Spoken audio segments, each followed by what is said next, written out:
pengadilan dan penimbangan amal sudah selesai, setiap manusia kemudian memasuki babak baru perjalanan abadi. Suasana padang mahsyar masih belum berubah. Semua makhluk masih berdesak-desakan dalam keadaan yang sangat sulit. Sinar matahari yang hanya berjarak 1 atau 2 mil di atas kepala masih membakar. Rasa haus mencekik tenggorokan. Dalam suasana seperti itu, Sang Rasul terpuji hadir dengan membawa cintanya. Hadir di sebuah haud atau telaga yang indah dan menyegarkan, yang semua orang pasti berharap dapat meneguk airnya di tengah berbagai kesulitan yang mendera. Telaga itu benar-benar ada, luas dan indah, dan sungguh sangat indah.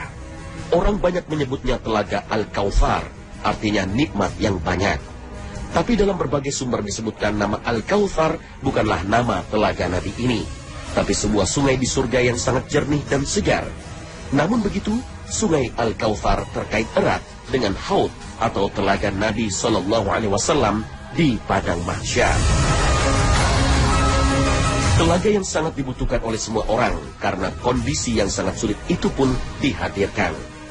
Airnya berasal dari sungai Al-Kautsar, sungai yang disebut-sebut dalam sejumlah sumber sebagai sungai milik Nabi SAW.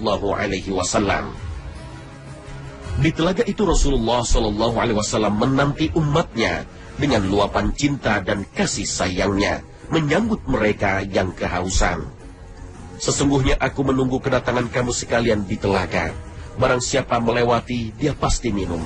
Dan barang siapa minum, maka dia tidak akan dahaga selamanya. Hadits riwayat Bukhari.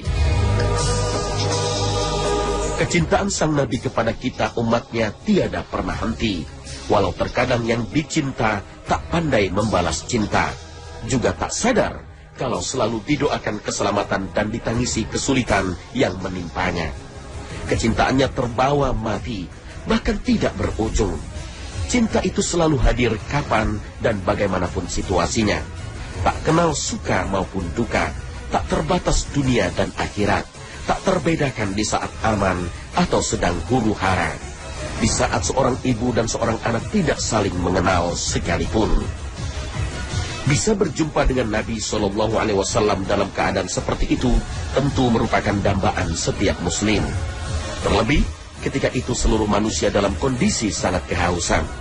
Setelah dijemur di padang mahsyar dalam kurun waktu puluhan tahun, sementara matahari didekatkan dalam jarak 1 mil. Apa yang bisa kita bayangkan? Manusia akan berlomba-lomba untuk mendatangi telaga itu agar bisa mereguk airnya.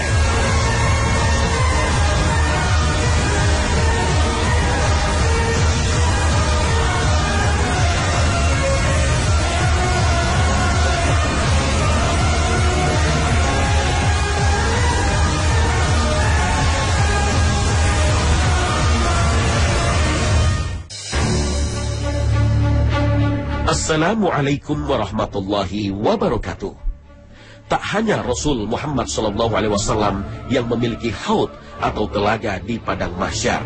Semua nabi, utusan Allah Subhanahu wa Ta'ala memiliki telaga-telaganya sendiri-sendiri. Karena memang perjalanan manusia di padang mahsyar tak hanya dialami oleh umat Muhammad SAW saja, tapi seluruh manusia sejak umat Nabi Adam alaihissalam hingga manusia akhir zaman. Di telaga-telaga para nabi akan tampak kuantitas umat para nabi-nabi sepanjang zaman. Karena yang hadir dan bisa meneguk segarnya air telaga di padang mahsyar hanyalah pengikut para nabi yang memenuhi persyaratan sebagai seorang mukmin sejati. Tentu para nabi sebelum Nabi Muhammad SAW diberi anugerah Allah Subhanahu wa Ta'ala untuk bisa mengenali siapakah umatnya yang mukmin dan berhak mendapatkan tegukan air telaga surga di padang mahsyar. Termasuk Nabi Muhammad SAW yang bisa mengenali setiap umatnya dari anggota badan yang dibasuh air wudu. Masing-masing Nabi membanggakan umatnya, bahkan membanggakan jumlahnya. Karena dari yang berhasil minum air telaga itulah bisa terukur jumlah pengikut yang beriman setiap dari umat masing-masing Nabi. Hal ini bisa kita ketahui dari informasi yang dikabarkan Rasul SAW kepada kita. Sesungguhnya setiap nabi memiliki telaga. Mereka membanggakan diri siapa di antara mereka yang paling banyak peminumnya, pengikutnya.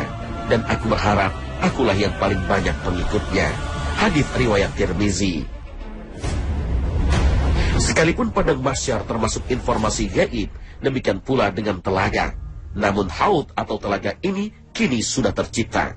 Nabi SAW sendiri yang menginformasikannya, bahwa saat memberi kabar tentang keberadaan telaganya kepada umatnya, beliau SAW dengan tegas bersabda, "Demi Allah, sungguh aku telah melihat haudku sekarang." Hadis riwayat Al-Bukhari. Keberadaan haud atau telaga-telaga para nabi menunjukkan akan rahmat Allah Subhanahu wa Ta'ala kepada para nabi dan orang-orang mukmin.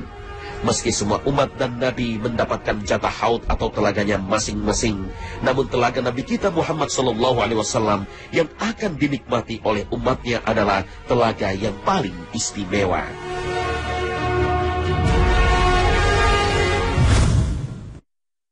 Kenapa kita harus mengimani masalah telaga? Karena memang ada di dalam hadis-hadis yang sahih. Di antaranya riwayat Imam Muslim yang menjelaskan bahwa semua nabi itu memiliki telaga. Dan telaga ini akan menjadi simbol bahagia atau menderitanya umat Nabi Muhammad atau umat-umat yang sebelumnya.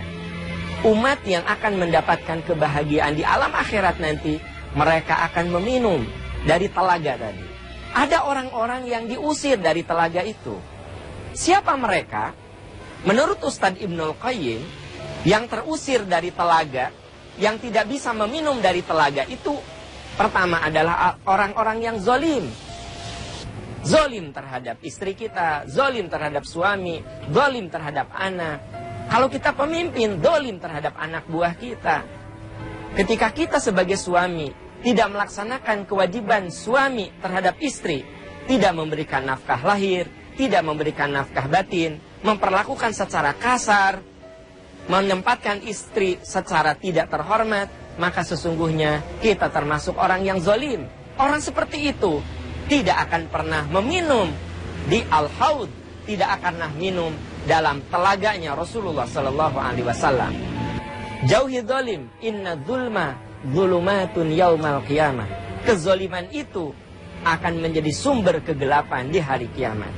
Ada sekelompok orang yang oleh Rasul disuruh untuk minum dalam telaga itu.